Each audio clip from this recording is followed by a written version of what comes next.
যে লাস্ট গভর্নমেন্টের সময়ে যেখানে পাথর থেকে বছরে 60 থেকে 80 কোটি টাকা রেভিনিউ আসতো, সেখানে 11 মে থেকে 11 জুন, মানে আমি 9 মে চার্জ নিয়েছি, অফিস করেছি 11 মে 2026 ফার্স্ট অফিস। এই এক মাসে আমরা 83 crore রুপিস ফ্রম স্টোন ওই একটা জায়গায় একটা জেলা থেকে আমরা পেয়েছি, যেটা এখন 100 crore কাছাকাছি চলে গেছে। এবং আমি সব জায়গায় বলছিলাম 100 কোটি গভর্নমেন্টের ঘরে জমা হতো, 1100 কোটি টাকা সাইফন হতো, বেরিয়ে যেত। এবং আমরা আলটিমেটলি এই টাকার মেন বেনিফিশিয়ারি কে, লাভার্থী কে, ওই পর্যন্ত যাবে বেঙ্গল পুলিশই পারবে। বেঙ্গল পুলিশই পারবে এবং বীরভূম পুলিশই পারবে, under the proper leadership of the DGP and the guidance of the honourable home secretary, ওরাই পারবে।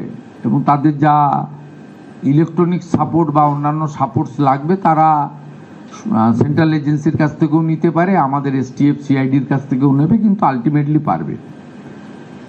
আমি আপনাদেরকে যেটা অফিসিয়ালি বলছি সেটা হচ্ছে, গতকাল মিনার মণ্ডলের বাড়ি থেকে ক্যাশ পাওয়া গেছে 28,50,47,000 টাকা এবং 15 কেজি গোল্ড, ভ্যালুয়েশন অ্যাপ্রক্স 50 কোটি টাকা, মানে গোল্ড ভ্যালুয়েশন নিয়ে। এরপরে মিনার মণ্ডল এবং তার ফ্যামিলি মেম্বাররা ওপেনলি বলেছেন যে তারা ওই নিকনেম টুলু মণ্ডল, ওই ওর আসল নাম নিজামুদ্দিন মণ্ডল না কি আছে, নাজিমুদ্দিন মণ্ডল, ওনার টাকাই ওখানে ছিল। তাতে আমরা পুলিশকে ইনস্ট্রাকশন দিয়েছিলাম যে ওনাকে খুঁজে বের করতে হবে, এবং আমরা প্রাইমারি যেটা জেনেছি যে আউট অফ কান্ট্রি রয়েছেন, মানে 4 তারিখে পরিবর্তনের পরেই হয়তো সরে পড়েছেন, হতে পারে, সেটা পুলিশ দেখবে, ইনভেস্টিগেশন পার্টে আছে। তার জন্য যা করার ডিজিপি সাহেবকে বলা হয়েছে সেন্ট্রাল এজেন্সি বা অন্যান্যদের সাহায্য নিতে। আমরা ওনার যতগুলো অ্যাকাউন্ট এখনো অবধি পেয়েছি, বিভিন্ন অ্যাকাউন্টে 93 কোটি টাকা, সেই 93 কোটি টাকা আমরা টুলু মণ্ডলের অ্যাকাউন্টসগুলোকে আমরা ফ্রিজ করেছি, সমস্ত অ্যাকাউন্টকে নন অপারেটিং করার জন্য ফ্রিজ করা হয়েছে। এর বাইরেও ক্যাশ রিকভারি করা হয়েছে 53 লক্ষ টাকা, আর আমাদের gold ornament 268 gram, 400 silver 400 gram, platinum jewellery around 23 gram. এছাড়াও আপনার 3 ক্যাশ কাউন্টিং মেশিন পাওয়া গেছে,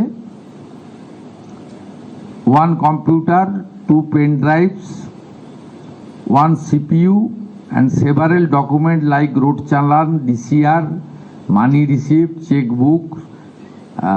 এছাড়াও আপনার 83টা ট্রাক আর ড্রাম্পার 83, সেটাকেও সিজার লিস্টে নেওয়া হয়েছে। এর বাইরে আমরা 21টা প্রপার্টি পেয়েছি, সেটা আন্ডার প্রসেস রয়েছে property.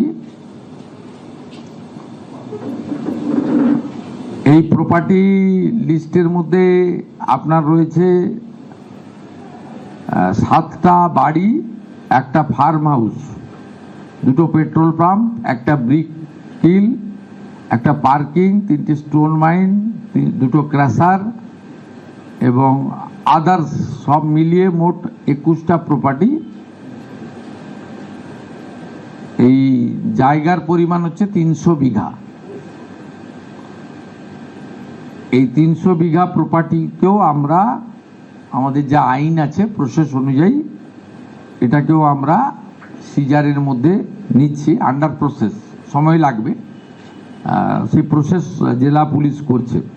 Thanks to SP Birbhum and it's team, tirelessly তারা কাজ করছেন, এবং ডিজিপিকেও তো অবশ্যই থ্যাঙ্কস দেব, তিনিও রাউন্ড দ্য ক্লক মনিটরিং করছেন এবং টাইম টু টাইম এইচএসকে এবং আমাকে রিপোর্টিং তারা করছেন।